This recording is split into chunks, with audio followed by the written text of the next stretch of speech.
blocks. We started off with the fireplace right in the center. I felt that that really needed to be in the center of the quilt, because really when you look at WhitePoint, when you come to WhitePoint, the fireplace has been, and I think always will be, the heart of WhitePoint. So that certainly needed to go right in the center of the quilt. With the other 12 themes that that we decided on, the common theme that certainly ran through was the bunnies. That was the one that so many people, almost everybody who sent their information in, who shared their thoughts, definitely wanted to see a bunny block there. So as you can see, there is the bunny block over on the right-hand side, the second one down.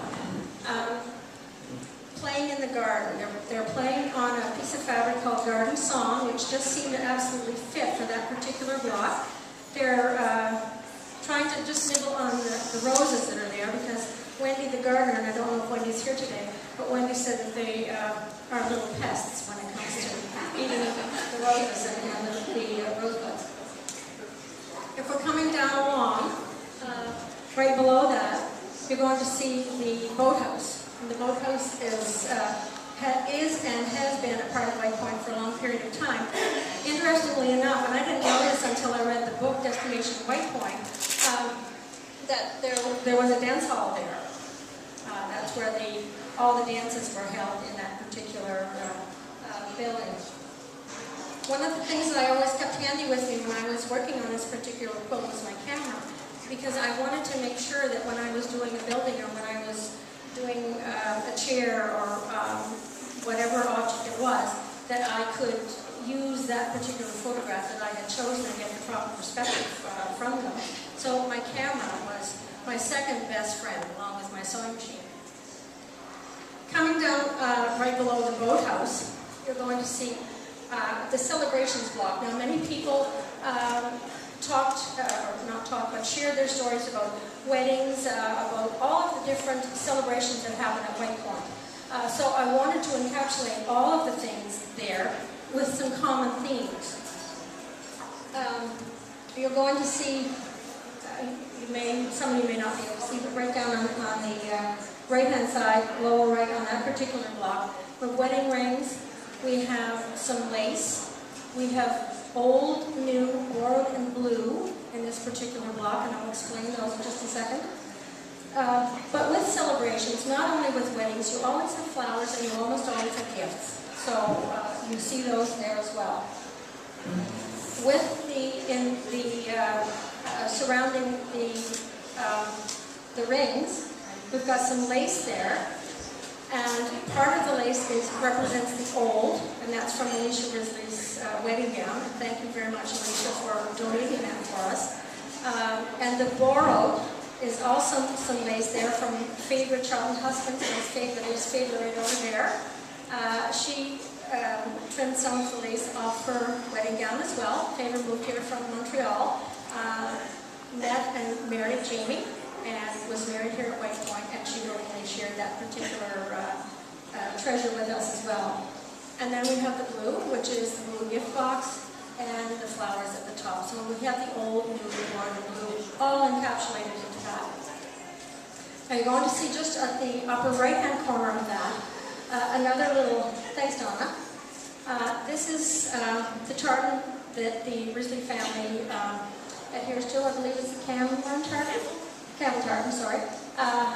And if you see Robert at some point in time with his kilt and his stockings on it, one stocking is not up quite as far as it should be. It's because the little ribbon was from the garter on his stocking. So thank you, Robert, for sharing that as well. And you'll see when you come up close to that there's a little small maple leaf button in the center of that. On the very bottom, this is nighttime bonfire at the beach. Pretty well self-explanatory there. And the Adirondack chairs that I created were created from a picture that I had taken of the Adirondack chairs here at WhitePoint. Then we have the pool in the center, which again is pretty much self-explanatory. And you'll see little bits of whimsy along the way here, and my one bit of whimsy in there is the little floaty that's in the pool. Always like to have a little bit of whimsy here and there, it's just fun. I don't know if any of you were looking out the windows today or not, but did you see any surfers out there? Yeah. They look much warmer on here, don't you think? Surfing is becoming very popular in this area, and it's certainly becoming a popular sport at White Point. Then we have fun at the beach, and I'm sure there are many of you in the room who have been here and had fun at the beach, regardless of the age. It doesn't matter. You can take your bucket shovel down there and have a grand time. I think there's something coming up next weekend, perhaps. And golf. How many golfers are there? Excellent. Good. One thing I don't know if Donna mentioned or not, but when we were going around to the stitching parties and the quilting parties, there was always, I was there, and then there was always a representative from White Point. Donna accompanied me on a number of occasions. Alana Hurdle, I'm not sure if Alana's here today or not. Pam Miles, Pam came along. When it came time to do the golfing block, Danny Morton was the guy who was nominated to be there at that time. And Danny was an absolute champion. He made sure that the men and the women, before they went into the golf meeting, they were going to get their stitch in that quilt. So, thank you very much, all you golfers. And I see Mr. Dexter over there and all kinds of different gentlemen here who were just so gracious and had so much fun putting their quilts in, or their stitches in as well. And we have the food block. And this is a tribute to Chef Allen and to Sommelier Dan. Chef Allen, I needed some inspiration for this particular block. I worked on 2 at a time usually, and when 2 were done, then I walked along or started working on the next one. But this was one of the last ones that I did because I just couldn't quite figure out what exactly I was going to put in that particular block. And whenever I needed inspiration, Donna was always there for me, sending me a picture or sending me a little story or a bit of information. This particular case, she sent me a video that I believe is on the website. And it was of salmon, planking salmon on the beach with some wine. And look, it's just an absolutely wonderful little video. And it just inspired me to create the planked salmon, the bottle of wine, sitting on a nice linen tablecloth and just looking out over the ocean, much as many of us have done today. And I was very happy with the overall result on that one. The cabins at the top, again, my trusty camera, I took some pictures and made sure that I got what I wanted to get and was able to work from those pictures. And I don't know if you can see from where you're sitting or not, but just above the check-in sign, there's just some little bunny ears. Another little bit of whimsy that I'd like to add. It's really, when you think about it, White Point is all about fun, isn't it? Isn't it an absolutely wonderful spot? What do you gals and guys all think of this resort? Is it not beautiful? Let's have a round of applause.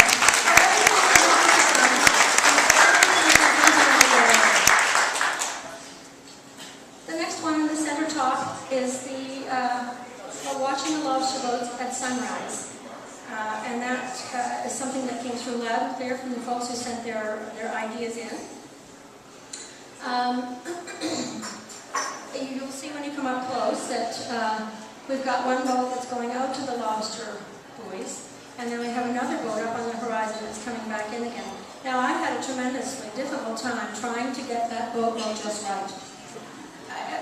The first time I tried, it looked a little bit like a tanker. Well, I didn't think that we had too many tankers in the bay, so I thought that better not be utilized. So it didn't seem to matter what I tried, it didn't work. So I have to very much thank my husband, and I'm not sure where he is, he's somewhere in the audience there, for drawing a little boat for me. So I consider that to be Wayne's boat that's coming back in with a little lobster. So.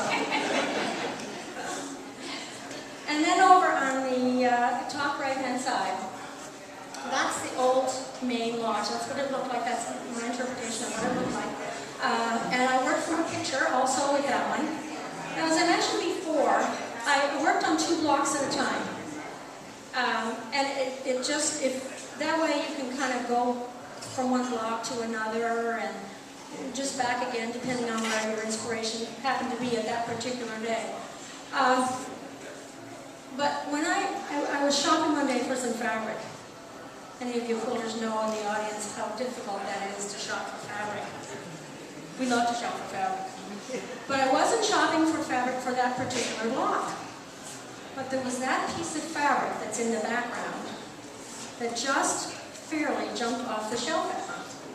And I just kept going back to it and going back to it, and I just knew that that particular fabric had to be in the background for the Old Main. It just said exactly what I felt it needed to say for that Old Main Lodge.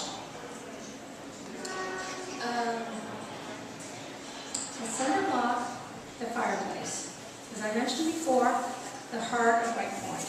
Now, when the lodge burned a year ago, the one thing that was left standing like a big sentinel was that fireplace, right up through the center of the sky, basically. And so that's why I felt that that fireplace needed to go right up through the center of the quilt. And I'm very happy with the actual result. When we started with these stitching parties, and just as a little bit of history, we all think of, in today's world, when we think of quilting, people quilting, we think of a quilting bee. That's the term that's generally used. But according to Scott Robinson's book, Old Nova Scotia Quilts, back in the day, quiltings were quiltings. What we think of today as a quilting bee was then called either a quilting or a quilting party. So that's where we used that name. Now this particular quilt, as Donna mentioned, has traveled almost or maybe over 5,000 kilometers. So it's very unique in that way. What we did was we took the blocks, as the blocks were constructed, not the whole quilt obviously, and people added their stitches to each individual block. We went to the fire hall and we had all the firemen add their stitches. We had people from as young as 3 to as old as 90 put their stitches in this quilt in one form or another. We probably had as many men as we had women add their stitches. And as Donna mentioned, we gathered so many stories. So this quilt really is, it's a story quilt. If you come and look at it, you will hear the stories. You can listen to the stories that it's telling you. And almost everybody will see something that triggers a memory in their lives. Quilts have a way of doing that, I find. They just, as soon as you mention quilt in any of these stitching parties that we went to, people started to think in a little different way and would tell you some of the most interesting stories along the way. The White Point logo is there. We've got the Nova Scotia flag there. We have the Nova Scotia tartan there, which is a beautiful tartan.